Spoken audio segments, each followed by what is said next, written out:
mawili. Somo la kwanza tulijifunza wale wanaomcha Bwana.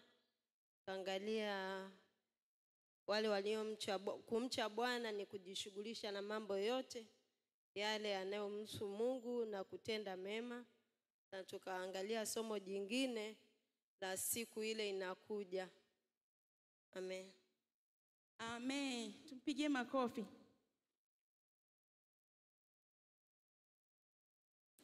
Kuna mwingine anakumbuka kitu cha ziada?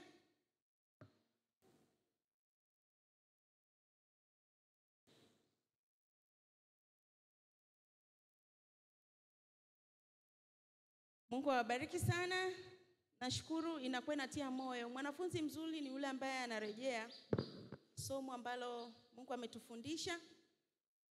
Anarejea ili kitu kiweze kukaa na kukitendea kazi, ni lazima ukirejee. Sio Sunday school tu, lakini pamoja na mengine yote. Lakini pia kuna vifungu vya Biblia ambavyo tunavitaja hapa ambavyo huwa hatuvisomi.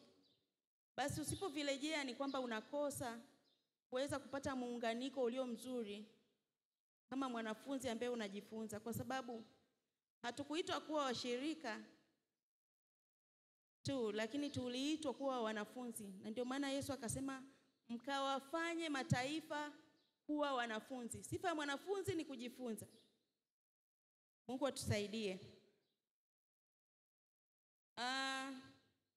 Basi leo tutajifunza juma la 22 pamoja na juma la 23. Nilisema tunafanya hivi kwa sababu tuko nyuma kidogo. Wenzetu wengine walikwisha kuanza kitabu cha Mathayo na sisi kidogo bado tuko nyuma. Kwa hiyo tunakwenda kwa spidi hiyo, lakini Mungu anatusaidia kuelewa na Mungu atatusaidia kutupa kile Mungu ambacho amekikusudia. Juma letu la 22, somo letu linasema hivi: kwenu ninyi mnaolicha jina langu. Naomba turudie 1, 2, 3.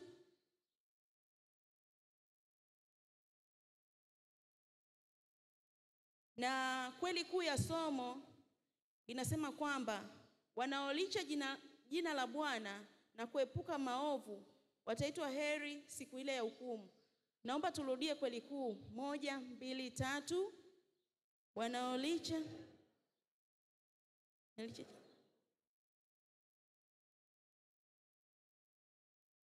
Amina. Maandiko yetu ya somo yanatoka katika kitabu cha Malaki 4 mstari wa 2.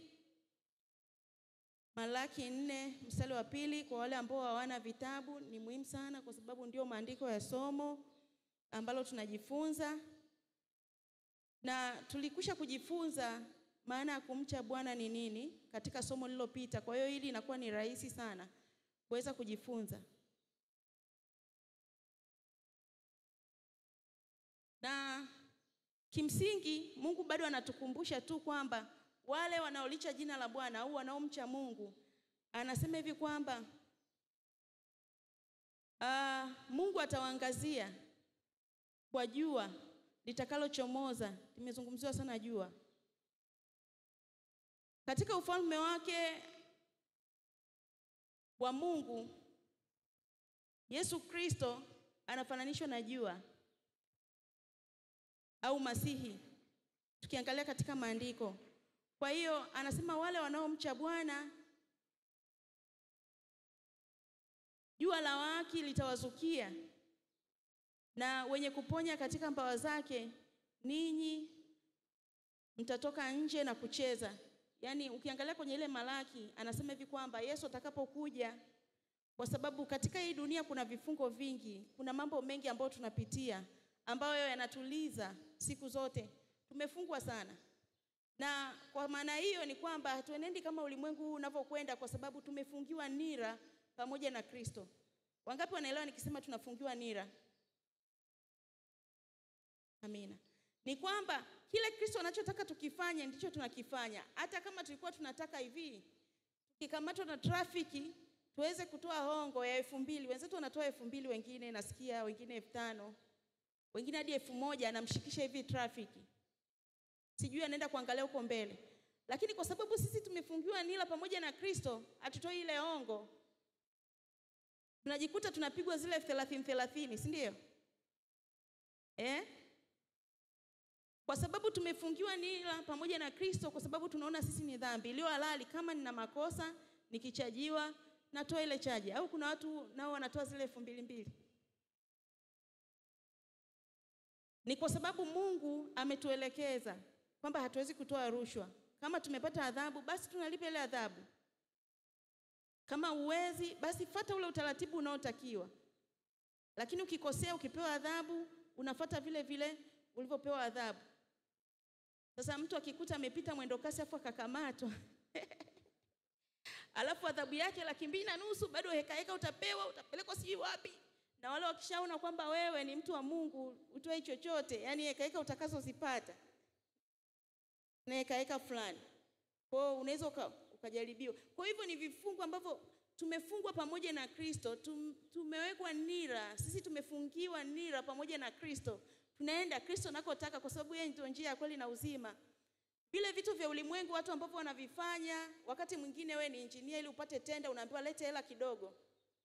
Bora hata ingekuwa makubaliano kwamba tunapata hii kazi kwa sababu na mimi nimefanya kazi ya kutafuta kazi, labda mkubaliane percentage. Lakini unakuta wengi sana wakandarasi na watu wengine, ili kupata kazi siku hizi watu wanataka wapate hongo. Hata ajira tu hizi, ndio nakwambia hivi, unadhani utapata hii kazi, lete 500,000. Wasio haki, kwa sababu hawajafungiwa nira pamoja na Kristo, wako huru sana. Na nakwambia nilitoa 100,000, nilitoa 500,000, nilitoa milioni, na wengine wanatoa hata milioni yao kwa ajili ya kupata ajira. Lakini sisi kwa sababu tuko na Yesu ndani, tunamtegemea Mungu, kwa sababu wenyewe watataja ndugu, watataja hongo, lakini sisi tutalitaja jina la Bwana Mungu wetu. Na bado katika ugumu huo Mungu anatusaidia sana kwa namna ya ajabu. Na bado anatupa ajira, bado anatupa kazi, bado anatupa tenda kwa namna ambazo hazichunguziki. Na ndio maana unakuta wakati mwingine mtu anashuhudia hawezi hata kueleza kwa namna Mungu ambavyo amemtendea na amemsaidia. Sasa katika mapito yote yale sisi tunaonekana kama wajinga katika ile njia, lakini hatutapotea. Na tunaonekana kana kwamba yani tumepungukiwa, kwamba yani anashindwa tu kufanya hiki. Kwa ni kila sehemu. Ukitaka hospitali pale, mgonjwa wako labda umempeleka mjamzito, wakati mwingine yani the word is so corruptive. Unataka kumnani mgonjwa wako pale ahudumiwe, anasema hivi, unadhani atahudumiwa hivi? Oh, atakufa mke wako. Lazima utoe nini? Na sengine mtu anakuomba, mwingine anaweka ugumu fulani ili utoe. Lakini Mungu anatusaidia, na ndio maana wacha Mungu wanatakiwa wawepo kila maeneo ili waweze kusaidia, hasa wale wacha Mungu. Kwa hiyo unakuta jinsi tunavyozidi kwenda na dunia inavyozidi kwenda, kuna mambo mengi ambayo watakatifu wanapata shida kuishi, wakati mwingine hawapati haki zao zile mapema. Ni kwamba tu kwa msaada wa Mungu anatusaidia, ni kwa sababu ya mfumo wa dunia ambapo umekuepo. Mungu wa dunia hii ameshika kila sehemu, ambaye ni ibilisi. Kwa hiyo siku ya kuja Yesu Kristo atakaposhuka, itakuwa kama jua lichomozalo ambalo litatupa afya, sio ya rohoni tu, lakini pia na miili yetu. Itatupa furaha kwa sababu atakuwa ni mfalme mwema, mfalme wa haki. Lakini tutaonekana sio wale wajinga ambao tulikuwa kama kondoo tu wameinama, ambapo unatukanwa uwezi kusema. Mtu mpaka anakukanyaga, unajua kabisa nikirudisha utakuwa ugomvi, watasema aliyeokoka amefanyaje? Amepigana. Kabla wewe hujafika kule, taarifa zimeshafika mpaka ofisini. Na tayari uko tayari kwa kuojua kwamba ulikuwa unapigana, tunasikia umepigana na video zimechukuliwa.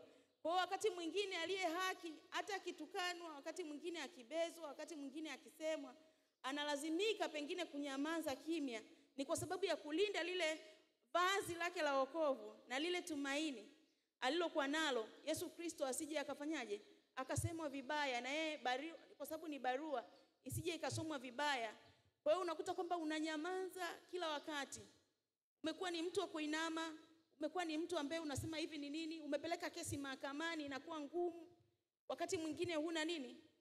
Huna hela. Na hata kama ungekuwa na hela ya kuweka wakili, wakati mwingine haki inawezekana ikatendeka au isifanyaje? Isitendeke. Sijui, wengine wanasemaga haki yangu haijatendeka, imepotea, sijui kama ni kweli. Lakini ninachoamini kwamba mahakama ni sehemu ambayo inatoa haki.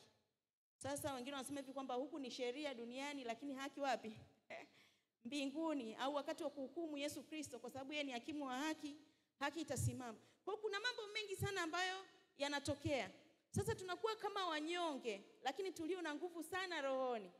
Lakini siku ile atakapokuja Yesu, sisi tunaolicha jina lake, tutakuwa na nguvu.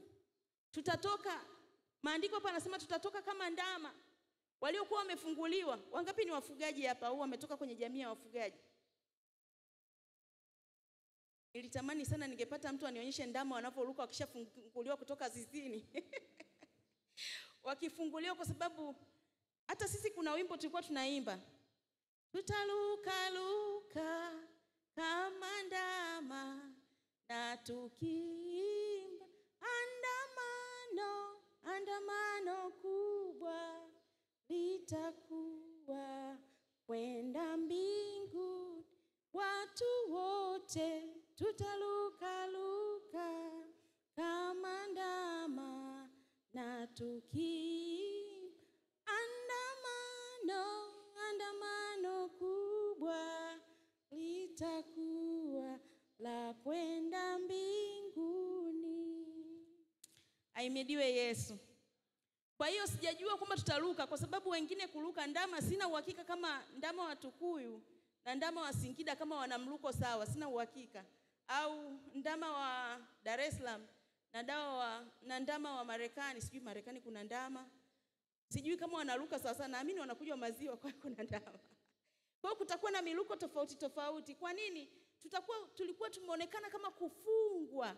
Tulikuwa tunaonekana kama wajinga wanaopotea. Tutakuwa tunaonekana kama hawana maana. Yaani mtu anasema yani kuwa ulokole bwana, yani wajinga kweli walokole. Yaani anaona kwamba pale point ambapo ungesimama ukajitetea, pale ambapo ungeweza kwanza ukimwangalia mtu mwingine anakuonea ukikaangalia, yani wengine wanasema hata kiganja hakijai. Na wewe una nguvu, una afya iliyo njema, ungeweza kumfanya chochote, lakini bado unajizuia kwa sababu umefungiwa nira pamoja na Kristo.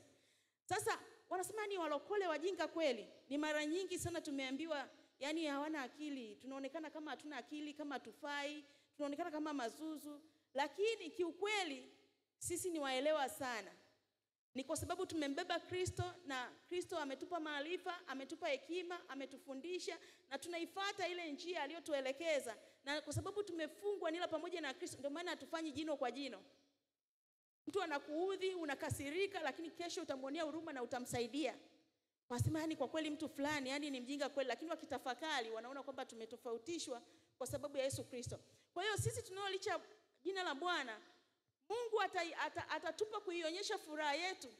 Tutakuwa kama ndama waliofunguliwa katika zizi, kwa sababu tulifungiwa nila pamoja na Kristo akatuona kama wajinga. Tutalukaluka kama ndama tukicheza, na sisi ndio tukijipiga kifua, kwa sababu tutakuwa na mfalme wa wafalme. Naitamani sana ile siku na kila mmoja wetu aweze kuiona, kwa sababu ndio tumaini letu. Nasisitiza kama lile somo lilokuwa limepita. Na kwenye hili somo tunaona mambo makubwa mawili. Tunaona kwamba kwetu sisi tunaolicha jina la Bwana kama ambavyo tumekuwa tukiongea, lakini pia Bwana atakuja kama shujaa. Na sisi tunaolicha jina la Bwana, katika ufalme wake, utukufu wa Mungu na haki yake vitang'aa kama jua, na kuwaletea watu wake wema na baraka, wokovu na uponyaji. Tutapata uponyaji wa roho, tutapata uponyaji wa mwili, kwa sababu yote atakuwa amekwisha. Hakutakuwepo kwenye kuugua tena, haitakuwepo huzuni. Nikati nasoma somo hili nikakumbuka wimbo wa Bethlehem. Anasema havitakuwepo. Sijajua kama nakumbuka vizuri. Yaani yale ya kwanza atakuwa amekwisha pita. Ule wimbo na upendaga. Nikaukumbuka kwamba mbingu ya kwanza yale mambo ya kwanza atakuwa amepita, havitakuwepo wala kuugua na nini, mambo mengi ambayo yanatuchosha. Kwa hiyo tutakuwa tumeuona wema wa Bwana, tutakuwa tumepata baraka na wokovu wa kuokolewa na jehanamu milele, lakini tutakuwa tumepata na mambo mengi na ule utukufu. Watu wote watatuona kumbe hawa watu Bwana tulikuwa tunaona wanapotea, tulikuwa tunaona wajinga, tulikuwa tunawaita ni mazube, tulikuwa tunaona kwamba yani ni watu ambao wako hapo tu, lakini kumbe ni watu wa maana sana. Kumbe wanakuja kutawala na Kristo. Na anasema hivi wendi nyingine kwamba jua litakaa juu ya watu wa Mungu, litawapa afya na nguvu kwa maisha yao yenye furaha na uhuru mpya. Tutakuwa na uhuru mpya sasa. kwa sababu kutakuwa na utawala wa haki. Kwa hiyo usikate tamaa. Ukiona unakosa kazi, wakati mwingine ni kweli ni kwa sababu tu ya kwamba umeokoka. Wakati mwingine bosi anakuchukia ni kwa sababu umeokoka. Wakati mwingine watu wengine wanakuchukia kwa sababu unaharibu mambo yao katika ulimwengu wa roho. Kila mkifungua maduka wenzako wanapeleka kunuizia, na wewe ukishaweza na wewe kuweka pale Roho Mtakatifu pale akatawala kwamba Mungu naomba utawale hapa, ile ina tabia ya kuharibu, kwa sababu nuru ikiingia giza huwa inatoweka. Kwa hiyo unakuta mtu mwingine jirani yako wa duka pale amenuna, au unaweza kukuta staff mwenzio amenuna, kumbe unaharibu vile vitu katika ulimwengu wa roho. Kwa hiyo unakuwa kama adui fulani, yani kila kitu yeye ni kukupinga. Je, kukutana na watu ambao yani yeye ni mpingaji wa kila kitu utakachoongea. Kila kitu ukipresent yani yeye ni mpingaji, ni mharibifu. Ni kwa sababu unajiuliza hivi huyu mtu waga ni nini naye? Ni kwa sababu wewe uko upande wa nuru. Kwa hiyo unakuta unaharibu wakati mwingine vitu vyake, anakuwa tu ni mtu wa mpaka unasema hivi huyu mtu ana nini na mimi? Mbona sijaimkosea? Mbona mimi niko naye vizuri? Hivi kwa nini ana tatizo gani?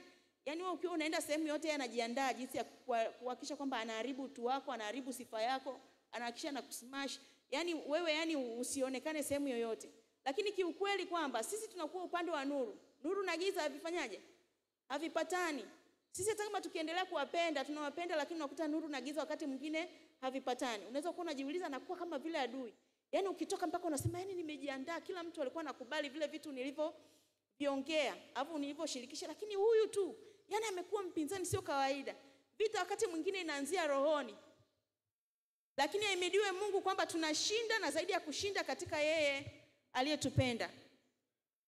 Na atutiae nguvu, na tunayaweza mambo yote katika yeye atutiae nguvu. Tunaendelea mbele. Wakati mwingine Mungu mwenyewe anaingilia kati. Kazi yetu sisi ni kumkabidhi Mungu na kumwambia Mungu unitetee, na Mungu kweli anakuwa mtetezi.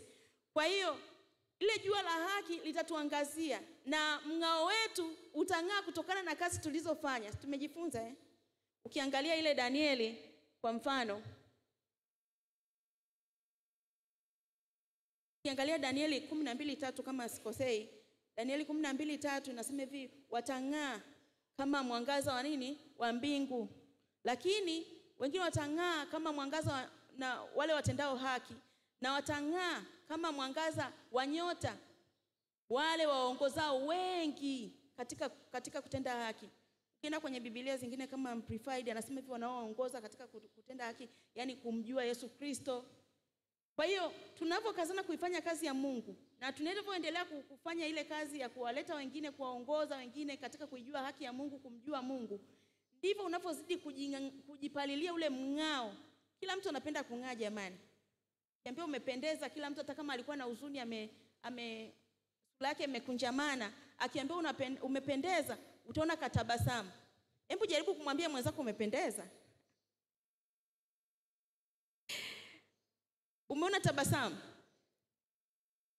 Sidhani kama kuna mtu ataambia bwana umependeza afu akasema nini? Yaani ujue tayari kuna tatizo. Lakini mtu yote atatabasamu asema namshukuru Mungu. Mtu atajibu vyovyote vile atakapojibu, lakini kiukweli kila mtu anatamani kung'aa sana. Na sisi tutang'aa sana kwa sababu tutakuwa tumevishwa taji. Tutakuwa na mng'ao mwingine. Tutakuwa tunapendeza sana. Na nishasema kwamba jua hili ni Masihi Yesu Kristo, ambaye yeye ni jua la haki. Tunaona katika Isaya 9:2 na Isaya 49:6, lakini Luka 1:79. Yesu atatufanya yeye jua la haki, atatufanya tuwe mwangaza kwa mataifa. Tutakuwa mwangaza kwa mataifa. Tutakuwa tunang'aa kwa sababu kama tutang'aa kama nyota, kama jua. Mimi nilikuwa nikafikiria kwamba hivi nyota, jua ni nyota, nikawa natafuta wakati nasoma hili somo. Nikaona kwamba wengine wanasema kwamba jua ni nyota, wana science. Lakini walinifurahisha wakasema ili jua yani limekuwepo, yani mwanzo wake wa kuwepo hilo jua. Wengine wanasema limeumbwa, wengine wanasema sijui ni mchanganyiko wa nini na nini vikatokea, lakini wanasema ni miaka bilioni 4.5, wengine wanasema mpaka bilioni 4.6. Ni wana sayansi. Lakini sisi tunajua kwamba Mungu ni muumbaji. Vyote viliumbwa na Mungu. Upande wa miaka hautusaidii sana. Lakini ule ni mwangaza. Fikiria tu ukiangalia hivi, na zile nyota tunaziona ni kama ndogo lakini ni kubwa sana. Kuna nyota ndogo, kubwa, na jinsi zinavyozidi kukaa, wanasayansi wanavyosema kwamba zinavyozidi kukaa muda mrefu ndivyo zinazozidi kuwa kubwa. Sasa mimi kwa sababu sikuwepo huko wakati Mungu anaumba, mimi ninachojua tu Mungu aliumba, nikiona ndogo, kubwa, vyote tu tunajua kwamba viliumba vilikuwepo. Lakini ni vitu ambavyo vinang'aa sana. Lakini yeye kwa sababu ni jua la haki, kwa sisi tunaomcha Mungu, atang'aa kama jua la asubuhi. Ndivyo maandiko yanavyosema. Kwetu sisi tunalolicha jina la Bwana, atang'aa kama jua la asubuhi. Jua la asubuhi si nzuri. Wamama wakijifungua watoto, wakisharudi pale, hata kama ni macho sengine alikuwa ya njano kidogo, kama kana kwa njano au nini, wanasema hivi kwamba kale kajua ka asubuhi mtoto huwa tunamtoa, tunaenda kumweka pale kwenye ile jua la asubuhi ili apate vitamini. Lakini ukienda hospitali pia, kama umepungukiwa vitamini D au mifupa yako wanakuambia ile akomae mifupa apate vitamini D. Yaani hiyo imetolewa free kwa watu wote. Ahimidiwe Mungu, kwa sababu ingekuwa inatolewa na hela sijui nani, yani wengine tusingeweza sana. Lakini Mungu ametupa free. Kwa hiyo ile unapoenda kumwanika kwenye ile jua la asubuhi, mtoto anapata vitamini D, mifupa inaimarika, ngozi inakuwa vizuri. Kama ulikuwa unaona tumacho tulikuwa tuanjano kidogo, unakuta anaanza kutakata. Kwa hiyo unakuta wamama wanakusisitiza sana unapotoka kujifungua ile miezi, akwambia muogeshe mtoto mapema. Au kama hujamuogesha, lakini kale kajua ka asubuhi kanakochomoza uhakikishe na. Kwa hiyo ndio maana anasema hivi, yeye atakuwa afya yetu, yeye atakuwa faraja yetu, yeye atakuwa kwetu, yani itakuwa utukufu kwetu, itakuwa afya kwetu. Lakini pia atakuwa ni jua lenye kuchoma kwa wale wasio haki. Ndio maana atawahukumu na watenda jehanamu, kwa sababu hata angalia sura ya mtu, hata angalia alikuwaje. Ndio maana wengine anasema hivi kwamba mimi nilihubiri watu wengi sana, mimi nilifundisha, mimi nilikuwa mchungaji, mimi nilikuwa mwinjilisti, mimi niliokoka miaka mingi, mimi nilikuwa hivi, mimi nilitoa sana, mimi nilijenga kanisa au makanisa. Atasema ondokeni nyie, siwajui. Kwa sababu atakuwa ni jua lenye kuchoma kwao. Halitakuwa jua la afya kama wale watu wanaolicha jina la Mungu au wale muhofu Mungu walioenda kwa kichwa.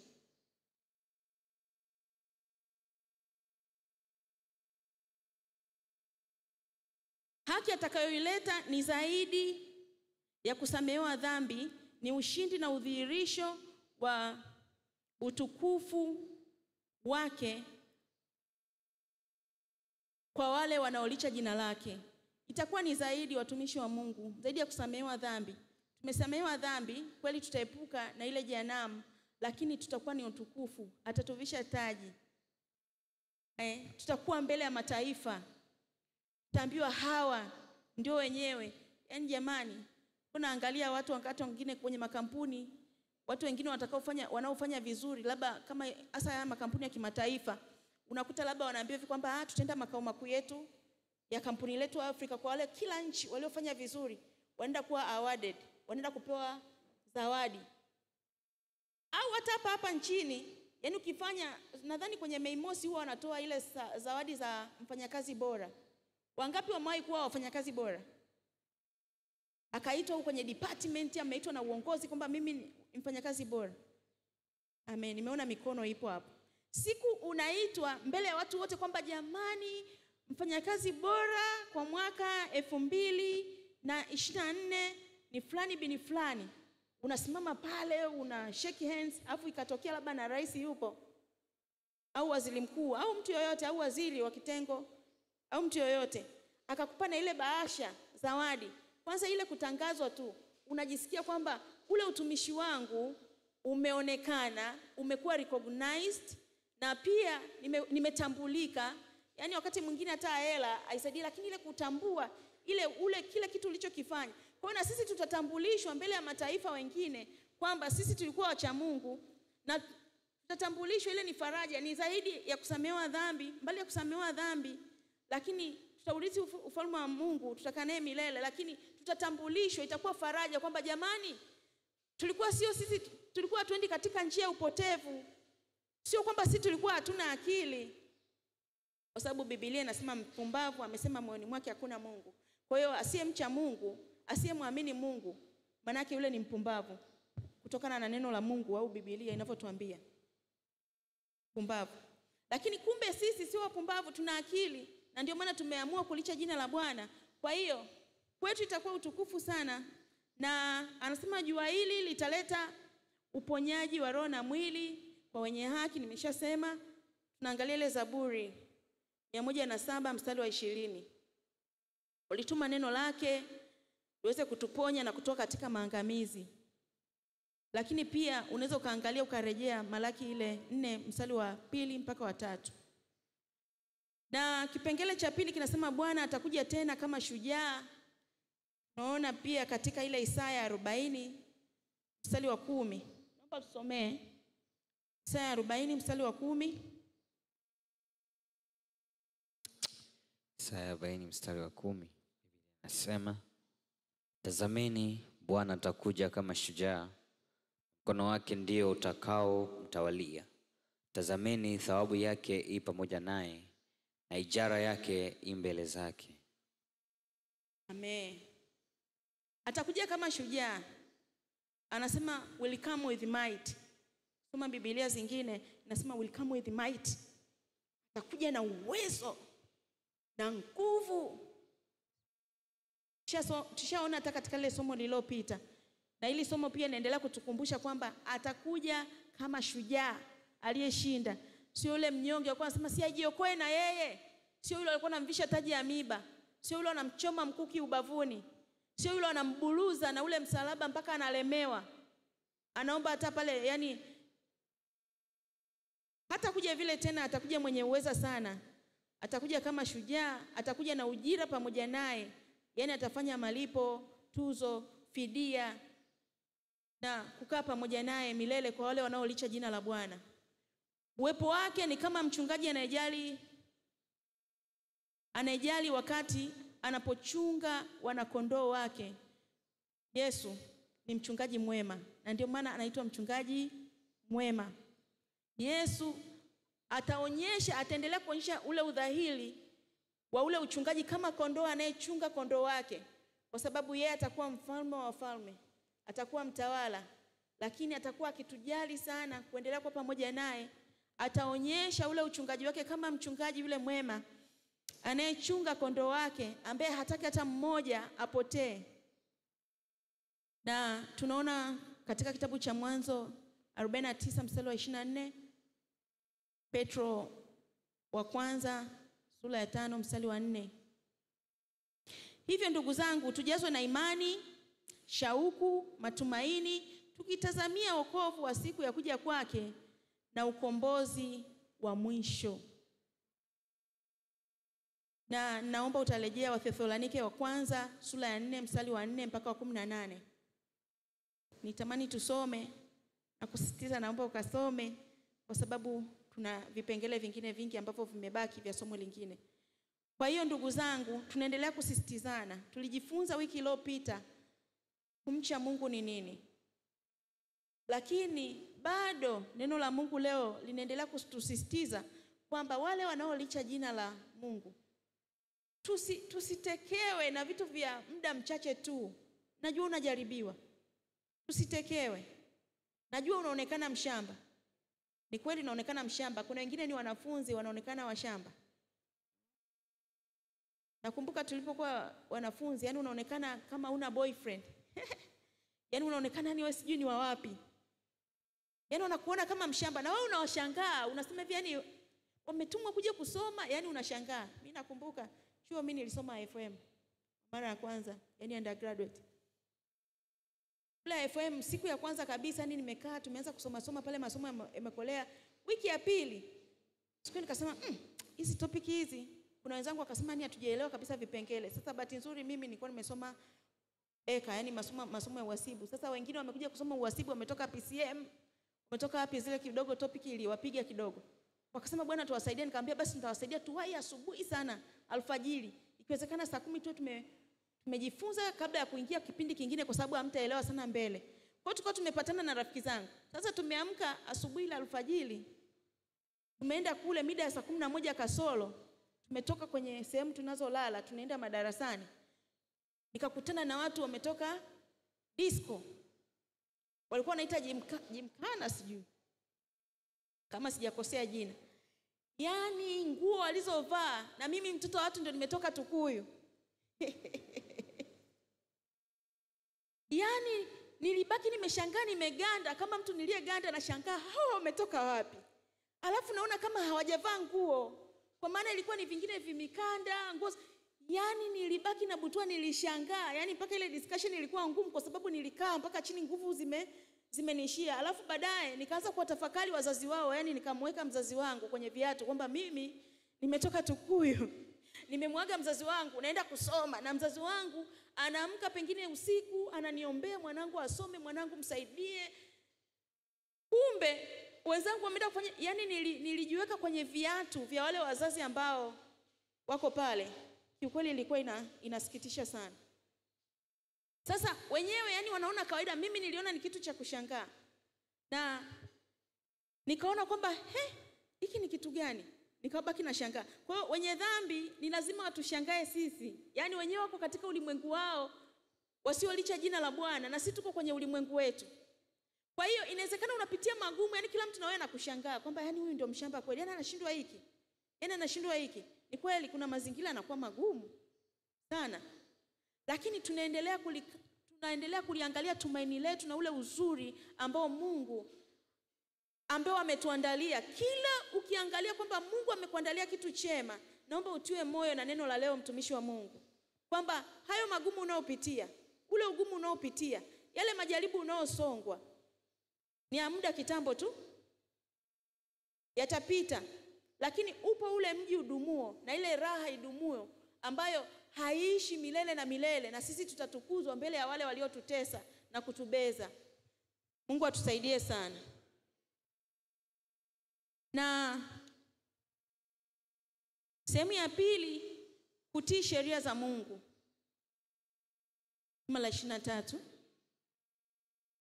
Kweli kuu, waamini katika Kristo pia tunapaswa kufuata maadili ya Agano la Kale, na kupitia Torati tumempata Mwokozi.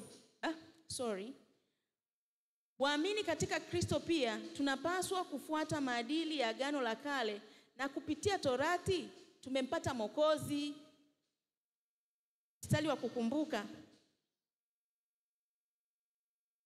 Ikumbukeni Torati ya Musa mtumishi wangu alivyomwamuru huko Horebu kwa ajili ya Israeli wote, naam, amri na hukumu. Inatoka katika Malaki 4 mstari wa 4. Lakini maandiko ya somo yanapatikana hapo hapo Malaki 4 mstari wa 4.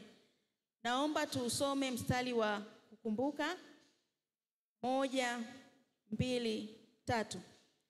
Ikumbukeni Torati ya Musa mtumishi wangu nilivyomwamuru huko Horebu kwa ajili ya Israeli wote, maana amri na hukumu. Naam, amri na hukumu. Katika hili somo kumekuwa na mkanganyiko mwingi sana, na kumekuwa na mafundisho mengi sana. Kila siku tunaambiwa angalieni mafundisho mengine ni matangopoli hata kwenye mitandao, na watu wengine sio mitandao, physically wanafundisha sana kuhusiana na Torati. Somo hili linataka kutukumbusha kwamba Torati au ile sheria ya Musa, kuna watu wengi sana wanaidisqualify, yani wanasema imepitwa na wakati, haifai kabisa. Lakini kwa kupitia huko kwenye ile Torati,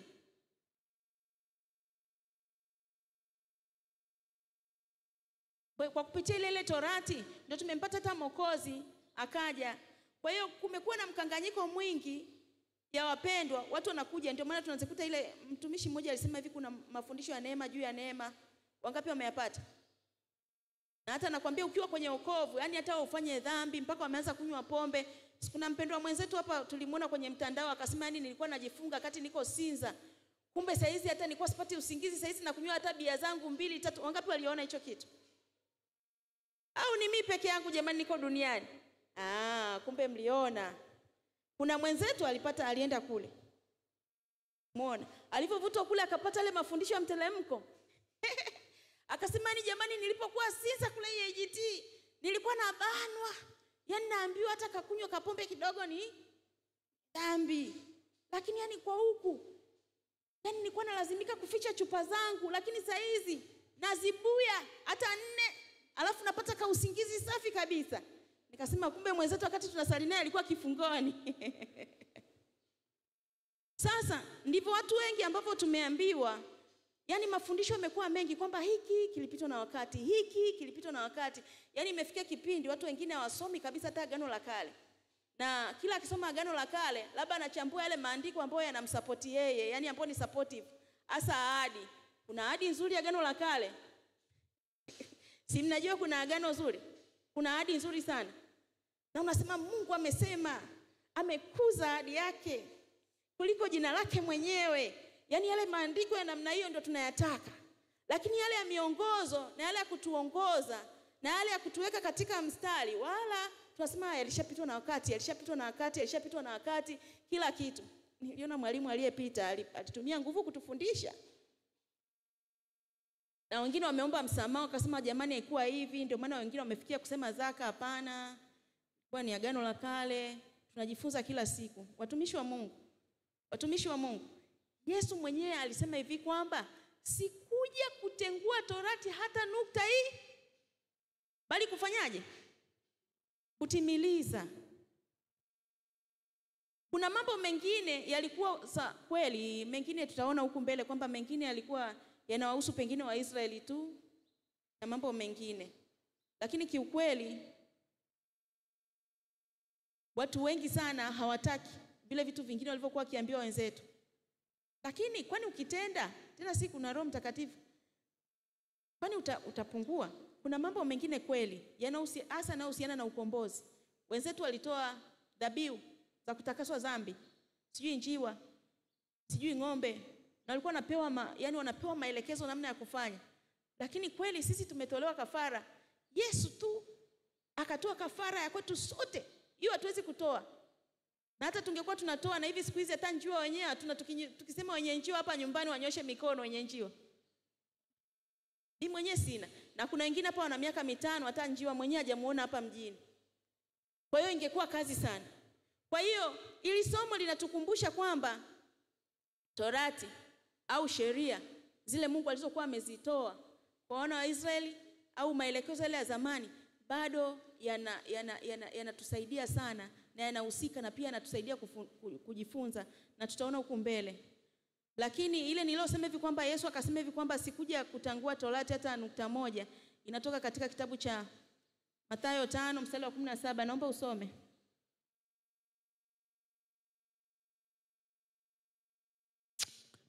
Mathayo 5:17 Biblia inasema, msidhani ya kuwa nalikuja kuitangua Torati au manabii. La, sikuja kutangua bali kutimiliza. Amen. Sheria za kale zinafunua mapenzi ya Mungu kwa watu wote na bado zinatumika hata siku hizi. Sheria za Agano la Kale ambazo zinatumika moja kwa moja kwa mataifa ya Israeli, kama vile utoaji wa dhabihu za kuteketezwa, sherehe za ibada na sherehe za jamii, hizo hazitufungi tena. Kuna sheria ambazo hazitufungi tena jamani. Siku hizi hema yetu ya kukutania si hapa Sasa katika hii hema ya kukutania hatuoni pale patakatifu mambo yamebadilika. Au patakatifu, nakumbuka nilifundishaga Sunday School kitabu cha Waebrania, Mungu alinipa neema ya kuelezana mpaka kwa michoro jinsi ilivyokuwa lile hema. Si mnakumbuka? Hamna tena, tuoni sanduku la agano hapa mbele. Kwa sababu agano letu tumefanya agano na Bwana Yesu Kristo. Yaani Yesu Kristo tumefanya naye agano jipya baada ya kutufia pale msalabani. Kwa hiyo kuna vitu kama hivyo, labda zile sherehe za kufanya sijui za vibanda, sijui za nini, yani yale maongozo yalikuwa na wahusu Israeli moja kwa moja. Hayatufungi sana. Lakini the rest, vitu vingine vinatuhusu sana, na ndio vinazidi kumfunua Mungu na tunazidi kumuelewa, na hata kupata kile kitu, yani Roho Mtakatifu akiongea tunamuelewa kwa urahisi sana. Hata akikukataza kitu fulani unasema Roho Mtakatifu amenikataza hiki kitu fulani, na unarifaa kutoka Torati na kutoka lile Agano la Kale ambako Mungu alikuwa anaongea na watu wake kuwapa maelekezo. Kwa hiyo ni lazima tujue dhahiri kwamba vingine havituhusu kama hivyo vichache ambavyo tumevisema, lakini kama hayo maelekezo ya kutoa dhabihu kwa ajili ya kutakaswa, Si kuna sadaka za kujilipua. Nilimsikia mtu kwenye redio, sijui ni TV, ambia toa sadaka ya kujilipua. Unajilipua umekuwa Al-Shababu? Sijui ya kujimaliza. Sadaka ya kujimaliza. Sijajua alikuwa anazungumza kwa mtindo gani, lakini anakuambia hivi, yani dhambi imefanya kubwa sana. Toa sadaka nikuombee kwa Mungu akurehemu. Watu wangu wanaangamizwa kwa kukosa maarifa. Tunaona katika ile Hosea 4:6, my people perish because of lack of knowledge. Na knowledge inatokana na neno la Mungu. Na kwa sababu hatulisomi neno la Mungu, tumekuwa wavivu. Hata yale tu kujikumbushia nayo imekuwa kazi. Hatupati muda. Ifanya kwamba hatuna muda. Lakini kusoma neno la Mungu ndio tunaongea na Mungu. Sasa neno la Mungu hatuwezi kuomba, kwa sababu tunapoomba sana sisi sana tunaongea sana na Mungu. Tunapotafakari neno, Mungu anapata muda wa kuongea na sisi. Kwa hiyo Mungu bado anaongea kwa kupitia pia maandiko yake, na ndio maana tukijifunza hapa na tukasimamia lile neno, na hata kama liko Agano la Kale, bado Mungu ni yule yule jana na leo na hata milele.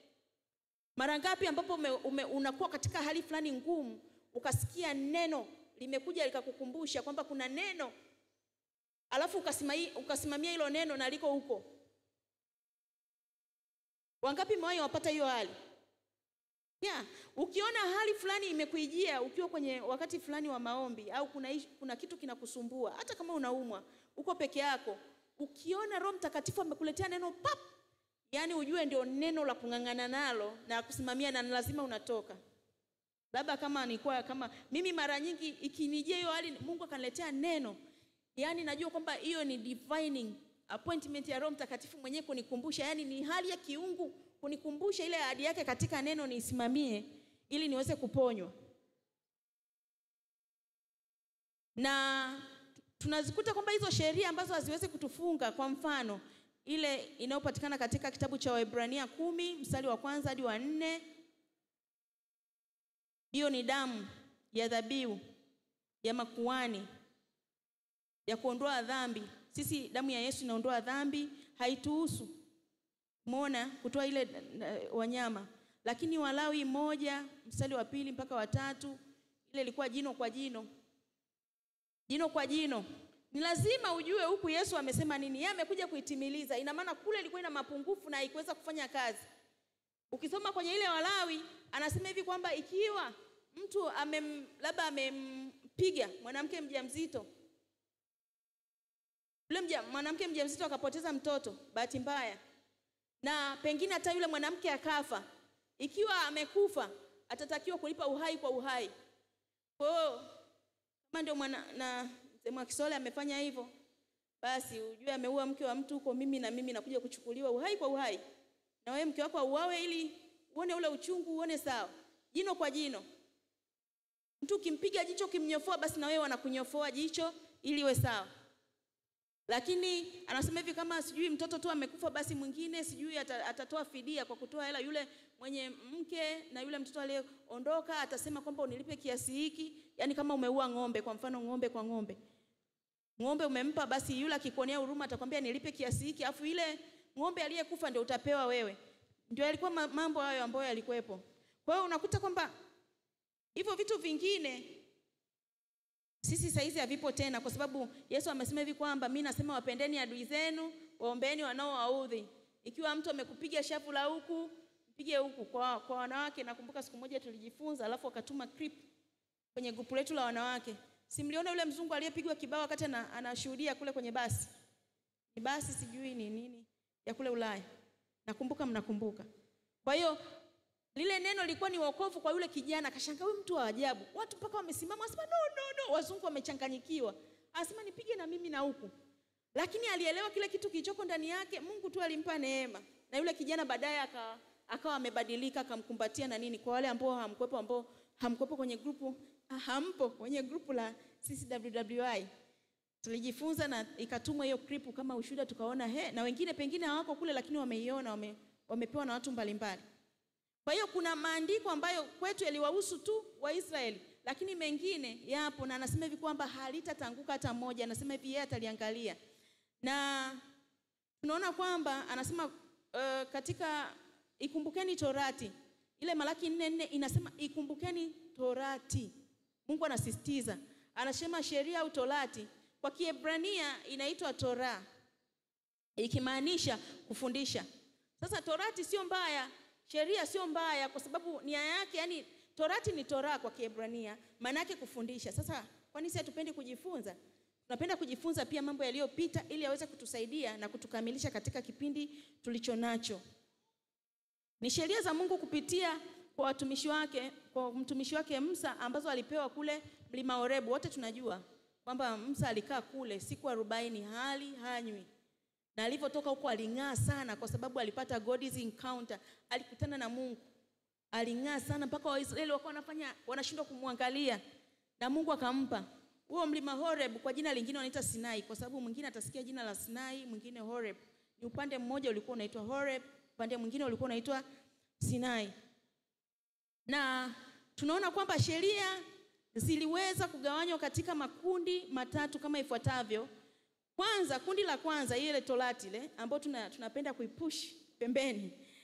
Anasema hivi, ni kanuni ya maadili mema ikishughulika na amri za Mungu kwa ajili ya maisha matakatifu. Kwa mfano tunaona Kutoka 20 mstari wa kwanza mpaka wa 17. Kwa mfano hiyo Kutoka 20 mstari wa kwanza mpaka 17, mstari mmoja hapo anasema usilitaje jina la Bwana Mungu wako bure. Je, leo hii tunaruhusiwa kutaja jina la Bwana Mungu bure? Watumishi wa Mungu, tunaruhusiwa kutaja jina la Bwana Mungu bure? Hapana, si ndio? Kwa hiyo kama hiyo Torati au sheria au kanuni ambazo zilikuwepo toka mwanzo na zile amri, hata zile amri 10 zote tukiangalia, nia yake ni kutufanya tuishi maisha matakatifu, inatupelekea kwenye maisha yaliyo mema na maadili. Ni maadili. Usiue, usizini. Yaani hata wasio mcha Mungu hawapendi wizi, hawapendi uzini uchukue mke wake, hawapendi usiseme uongo, hawapendi usitamani kitu cha jirani yako mpaka unahamisha mpaka unasogeza. Yote hizo ni tamaa, zilishasemwa. Kwa hiyo ukiangalia zile sheria katika kundi hilo na mengi yanayofanana na hayo, yanatupelekea kuishi katika maadili mema na kuishi kama Mungu anavyotaka, na hivyo basi tunaishi maisha matakatifu. Kwa hiyo kuna miongozo mingi sana ambayo inatusaidia kutoka katika Torati, ambayo inatusaidia kuishi maisha ambayo Mungu anategemea tuishi, lakini tunafanyika kuwa watu wema na watu wa tofauti tunaotofautishwa katika jamii zetu tulizonazo au makundi mbalimbali. Lakini kuna sheria ya jamii inayoshughulika na haki na maisha ya jamii ya Israeli kama taifa. Tunaona katika Kutoka 21 mstari wa kwanza na hadi wa 23, lakini pia mstari wa 33. Kwa mfano kwenye hii mistari ambayo nimesema inasema hivi kwamba alikuwa anawaelekeza Waisraeli kwamba yoyote aliye na mtumwa basi na amtumikie kwa miaka 6, ikifika mwaka wa 7 aweze kumwachia. Vyote hivyo tulikuwa vinatabiri tu kwamba Yesu Kristo kama vile Mungu alivyoumba siku 6, siku ya 7 akapumzika, lakini sisi wenyewe tunaona kwamba kuna siku ambayo inakuja ya 7 millennium. Wengine wanasema hivi kwamba kutoka hapo toka pale mwanzo Adamu alipoumbwa mpaka sasa ni miaka 6000. Sijajua. Lakini mwaka wa 7, lakini ninachojua tu kwamba usiku umeendelea sana na asubuhi inafanyaje? Imekaribia. Lakini hii ilikuwa inaonyesha kwamba ni jubilii, ilikuwa ni wakati wa kupumzika. Watumwa wanatumika miaka 6, wa 7 uachilie. Mungu alikuwa anawaelekeza na maelekezo mengi, lakini yalikuwa kwa Waisraeli.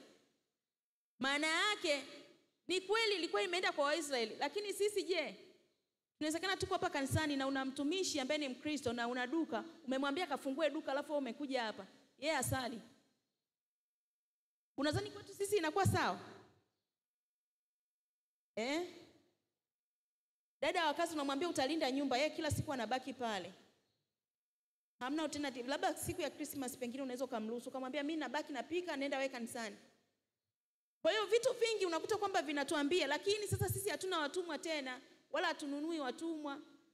Lakini tuna wale wafanyakazi ambao pengine Mungu ametupa, ambao tunawaajiri kwa ajili ya kutufanyia mambo mbalimbali. Tunajifunza. Lakini kuna vitu vingi ambavyo sisi kwetu saa hizi havifanyiki. Vilikuwa kwa jamii ile ya Israeli.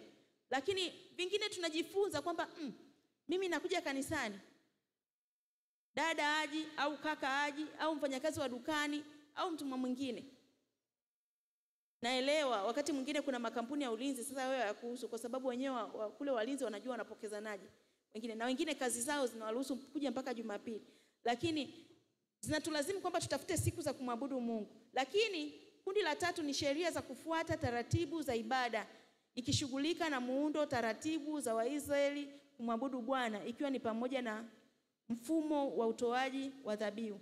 Hii ni kundi lingine la sheria ambazo haziji kwetu moja kwa moja, lakini aliwapa utaratibu wa mavazi. Yani Mungu alipokuwa anawaangalia wale Waisraeli anawapa utaratibu jinsi ya kumwabudu.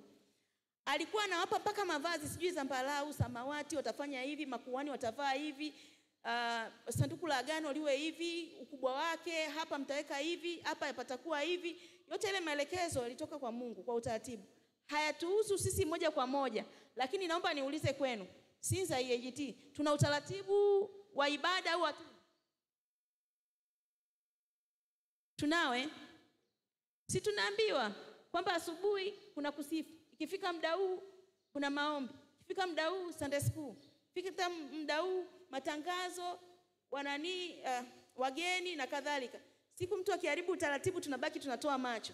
Labda Roho Mtakatifu aingie, kila mtu atajua Roho Mtakatifu akiingia na vitu vikabadilika, kila mtu anajua kwamba ni Roho Mtakatifu. Hakuna ambaye ataanza kuwa na maswali, kwa sababu tunajua ni Roho Mtakatifu mwenyewe amefanyaje, ameingilia kati. Kwa sababu hata ukizuia utamwona wengine kundi lile wanacheka na Roho Mtakatifu, wanacheka mpaka wanagalagala. Mwingine analia, mwingine anacheza analuka kama ndama. Mwingine yani Roho Mtakatifu akimwagika hakuna anayeweza kuzuia. Hata aseme jamani hivi, ataanzishe wimbo, yeye mwenyewe tu atapoa na unakuta na yeye amechukuliwa na yeye anaanza kuendelea. Kwa hiyo inakuwa tu ni Roho Mtakatifu mwenyewe ameingia. Lakini kuna kautaratibu ambako tumeweka. Hatuna liturgia kwa sababu hata neno la Mungu hatusemi kwamba hiki ndio imeandaliwa hivi basi. Roho Mtakatifu akipenda kutuhudumia kwa namna nyingine, tunamwacha Roho Mtakatifu atuhudumie. Lakini tuna utaratibu. Kwa hiyo Waisraeli nao walipewa utaratibu. Kwa hiyo na sisi tuna utaratibu. Na mtu asienda na utaratibu anakuwa ni mtu mwingine. Yani umepewa utaratibu huu upate. Utaratibu huu hata kwenye kwaya kuna utaratibu. Usipokuja kwenye zoezi hamna kuimba. Naonaga pale nakwambia, ukiona tu pale yani anauona huo wimbo ni mzuri, anajibana, amekaa huko anacheza, anashindwa kuvumilia. Wanaendaga pale kwa karibu na praise pale. Wanasimama pale, wanaanza kucheza. Kama ni Neema kwaya anacheza anakuja pale. Yani angalau wewe mmoja wapo, lakini kuna kautaratibu kimewafunga. Anautamani kweli huo wimbo na yeye angekuwa mmoja wapo hapa aweze kuhudumu na ili Mungu amhudumie na kulihudumia kanisa lake, lakini kwa sababu kuna utaratibu. Kwa hiyo kila kitu kuna kujifunza, ijapokuwa kulikuwa na vitu ambavyo vilikuwa vinawahusu wana wa Israeli moja kwa moja, lakini hata sisi kwa kupitia hivyo tunajifunza kwamba kuna taratibu mbalimbali za kanisa, mwongozo wa kanisa, pamoja kuna miongozo ya EAGT nzima. Kuna miongozo ya kanisa la Bwana labda duniani kwamba lazima labda tushiriki meza ya Bwana na tuwe watakatifu, tufanye hiki. Kuna misingi ya Pentecost wote tunafuata, lakini kuna utaratibu wa EAGT. Huwezi kulazimisha ukawa sasa na PHM, sasa na TAG na sasa na wapi. Kila sehemu wana utaratibu kao. Lakini bado tena humu EAGT kuna utaratibu. Utaratibu wa baba pengine kwenye group la chama cha wababa kinatofautiana na wanawake, na tofautiana na vijana. Kila watu wana utaratibu wao wa kufuata. Kwa hiyo kuna taratibu ambazo zimefuatwa ambazo ni njema, na hizo taratibu hazituzuii kwa sababu Roho Mtakatifu ndio master plan mkubwa, ndio ambaye tunamfuata. Na ndio maana tunaweza tukabadilisha, tukafanya hivi.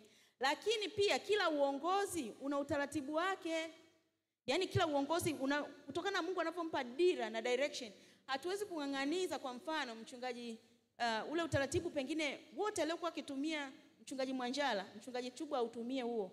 Kwa sababu naye Mungu anamtumia kivingine na kwa namna yake, na anampa maono ya kuendesha kanisa kama Mungu anavyotaka na yeye jinsi alivyojiweka, kwa sababu Mungu pia ni wa nyakati na majira na afungiwi. Kwa hiyo hatuwezi kulazimisha kwamba utaratibu ule mbona anatoka katika kale ka utaratibu. Kwa hiyo kila kitu ambacho Mungu anakiweka na hata viongozi wanavyobadilika kwenye makundi yetu, maono, uongozi unavyokuwa. Ndio maana tunatakiwa kuwaombea Mungu awasaidie wakae waendelee kutulia, wapate ile ya Bwana, ili Mungu awasaidie tuendelee kuongozwa katika hali iliyo njema. Na pia yafuatayo yalihusu asili na kazi za sheria za Agano la Kale. Moja, sheria ilitolewa kuhusiana na agano ambalo Mungu alifanya pamoja na watu wake. Alianzisha mapatano ya agano yaliyotarajiwa kuyatii kwa uaminifu kwa Bwana Mungu wao. Waisraeli walikubali rasmi majukumu ya maagano haya. Tunaona katika kitabu cha Kutoka 24 mstari wa 1 mpaka wa 8. Kwa Mungu alitoa kutokana na yale maagano ambayo alikuwa ameingia nayo, alikuwa anatoa utaratibu. Hata sisi tunakumbe Mungu ni yule yule jana na leo. Hata sisi kwenye ile agano la jipya tumepewa utaratibu kutokana na agano. Mungu anasema hivi, ukifanya hivi nitakufanyia hivi. Si ndio? Bado Yesu anasema hivi kwamba yani kuna utaratibu ambao anasema hivi, nawapenda wale nipenda. Yani utaratibu wa Mungu, ukimpenda na kumtafuta kwa bidii, naye anakupenda. Anasema nawapenda wale wanipendao, na wanitafuta kwa bidii wataniona.